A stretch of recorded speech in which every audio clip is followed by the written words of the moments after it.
How's it going, guys? Real Radman here, back at it again with another video. We are on Radman Recap. First of all, I just want to apologize about the lighting and whether the camera will go out of focus or in focus. I can't really fix it because the lighting issue, I probably could fix it. I could find a longer solution, but the camera going in and out of focus, I'm having trouble finding the settings on the camera to turn the focus off.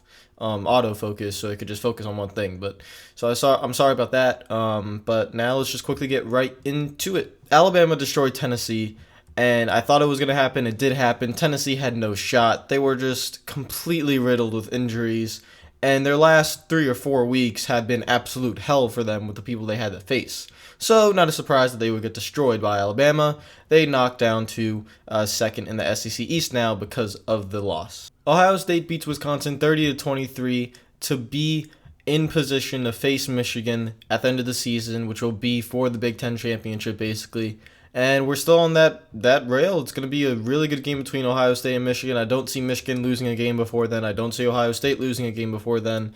So, looking to the end of the season, it's probably going to be one of the best games of the season when we get Ohio State versus Michigan. Clemson beats NC State in overtime 24-17, so Clemson keeps their hopes alive for the national title. Remember, all they got to do, win the ACC championship, and they will be into the Final Four. I don't care where you get ranked. Like, let's say I was running a college football program.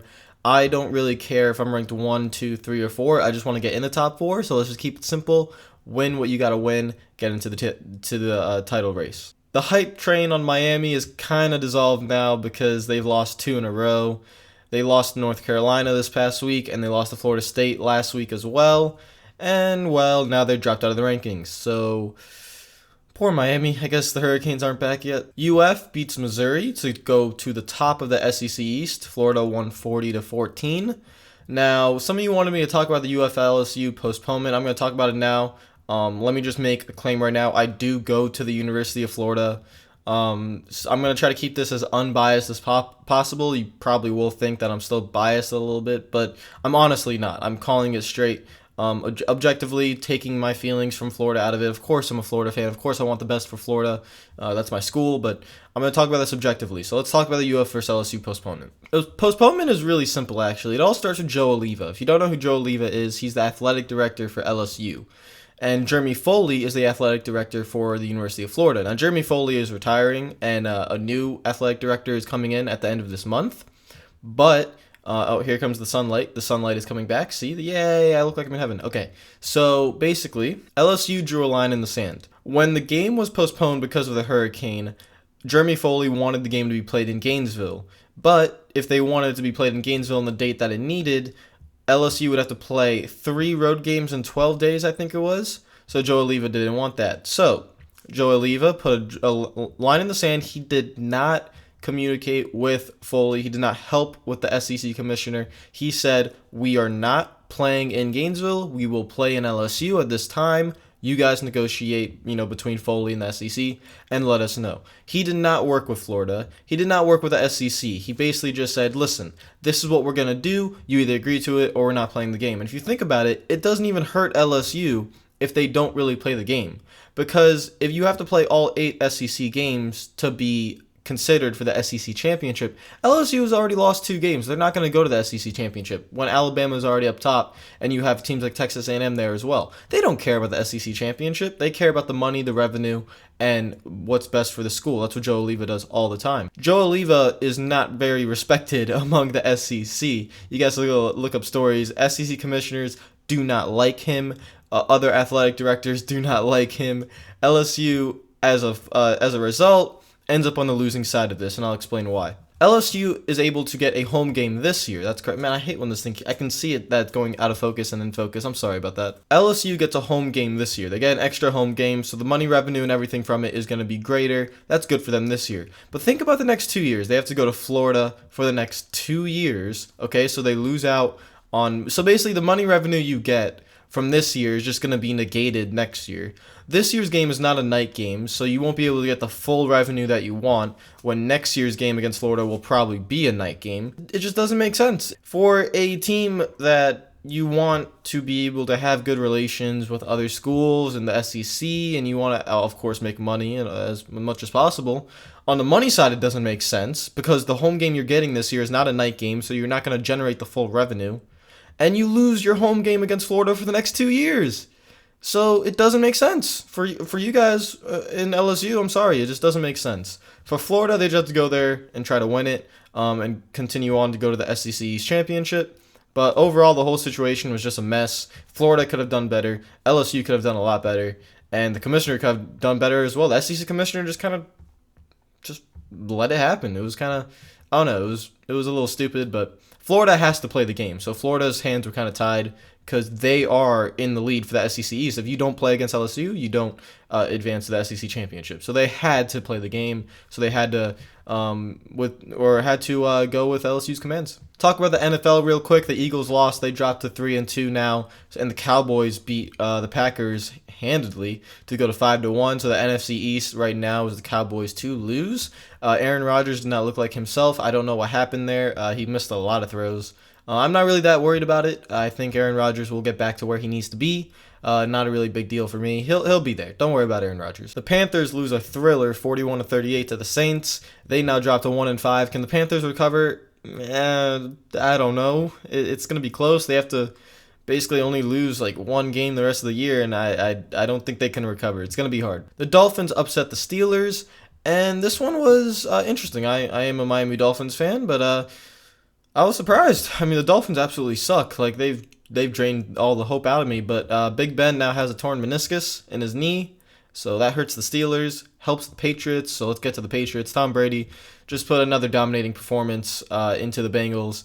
They win, and yeah, the NFL better watch out because Tom Brady and the Patriots, they are coming. Now let's talk about the NASCAR race. Expect Harvick to run really well. I might be looking at Harvick to win that race. I called it on Monday. I said Harvick would win the race, and he did. And yeah, it was a pretty fun race. I liked the race. The ending was not as great as everyone was wanting because Harvick kind of pulled away, but the entire race itself, especially when Harvick was taking the line away from Chase Elliott, and then Edwards caught up to them, and you had a three-way battle for the lead, that was great. That was a great battle for the lead. Amazing. Do I wish second place could maybe get a little bit more downforce on the car to pass them and instead not have to like go to the line that the lead driver doesn't go to? Yeah, but it was still good racing. Now let's talk about Chase Elliott. Oh my God. Oh. Out front, but the 5 who was just on pit road, and we've got smoke coming out of the 24 of Chase Elliott. Hello, darkness, my old friend. I've come to talk with you again. The poor kid, man. Like, you have to feel for this kid. He has another fast race car. I expected him to have another fast race car. Within 5 laps of taking the lead, he goes into green flag pit stops, and the rear of the car basically broke. Something went wrong. The left rear tire just started rubbing. He had a pit again. He went a lap down. He gets his lap back, and while he tries to get up positions, it happens again, and the left rear tire goes down again. So now Chase Elliott needs to win at Talladega. A second place doesn't even do him any justice. He needs to win at Talladega in order to advance, and that's, I don't know, it's probably not going to happen, but you gotta feel for the kid. The amount of bad luck he's had. Ouch. It's a big time ouch. Other than that, the way the Chase standings look, Talladega's going to be pretty crazy. The Gibbs cars are not technically safe. If one of them can get into a wreck and finish around 37th through 40th, they're not safe. So guys like Kyle Busch, guys like Truex, Kenseth, they're not technically safe right now. And they better be careful not get into a wreck at Talladega. Guys like Logano, Hamlin, Austin Dillon, those guys need to just do their best race. I mean, you can't really think about points when you go to Talladega, especially when you're so close to the cutoff line. Guys like Brad Keselowski as well. Just go out there and race and see what happens. That's all you can do. Chase Elliott has to go out there and think with the motive of just straight up winning the race. He's going to have some good help with Jimmy Johnson being already in the chase, so Jimmy is going to probably help Chase Elliott out a lot. You'll probably see that a lot on Talladega Talladega. You'll see the two Penske cars try to help each other, but it won't be like last year where you had one Penske car already in, so you could see them help the other. The Penske cars this year both have to do for their own good, so you'll probably see them working very well together, both get themselves in. And what do I expect at Talladega? I expect the beginning of the race to be calm. I expect the end of the race to be hell. I expect a big one with a couple of chase drivers in there. One of the top guys, I think either Truex, Kenseth, one of those guys, I expect them to wreck, and I expect them to actually miss the chase because of it. That's just my opinion. Happens basically every year where one guy up top at Talladega usually has trouble, and this year I expect it to be one of the Gibbs guys. So we'll see how that goes. It's going to be a crazy, crazy race, and we'll see. I don't know. I don't agree with Talladega being the elimination race, but I'm not going to complain. It is a lot of entertainment. If I was a driver, I'd hate it because it's not fair. But as a fan, If you like pina coladas and getting caught in the rain. yeah, it's pretty fucking awesome. I'm not going to lie. I'm going to touch up real quick on baseball. I don't know a lot about baseball, but I do know how the Cubs and the Dodgers are doing. The Cubs lost last night to the Dodgers. Now the series is tied at 1-1. Kershaw pitched a hell of a game. And, yeah, I mean, who doesn't want to see the Cubs break this stupid losing streak? Like, you just want to see the Cubs win a World Series for once. Like, for that old 85-year-old lifelong fan who has still never seen his team win, like, you just want to see them win for that guy, man. Just want to see the Cubs win. Now, I know this is a pretty long video, but let's talk about basketball real quick. The Chicago Bulls traded Tony Snell to the Milwaukee Bucks for Michael Carter Williams.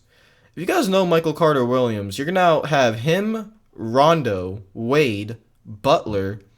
None of those guys can shoot threes. None of them.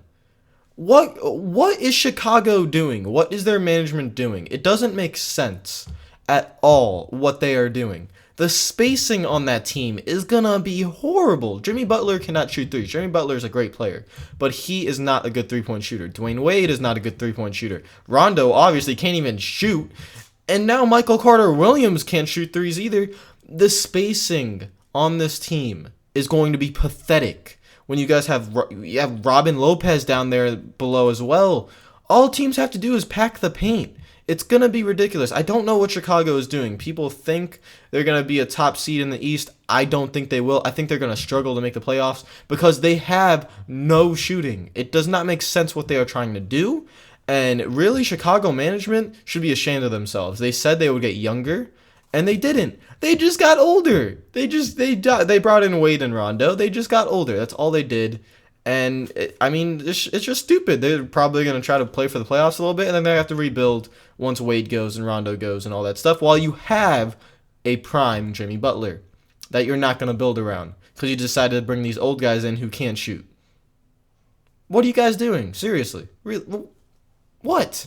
Listen, I'm a Miami Heat fan. I like what they're doing because they're going to go rebuild. We're not just going to get a bunch of old guys who can't shoot and try to win a championship. Even if we brought Wade back and we brought Bosh and he was able to play, we still wouldn't have been able to beat Cleveland. Just rebuild, honestly. If you're not going to win a championship, especially with a team like Steph Curry and Kevin Durant and Klay Thompson and Draymond Green, you're not going to beat that. So rebuild. Try to rebuild, get younger. If I was Chicago, you have a prime Jimmy Butler. Try to get some pieces around him. Alright guys, this was a long video. Again, I apologize about the lighting and the autofocus and everything like that.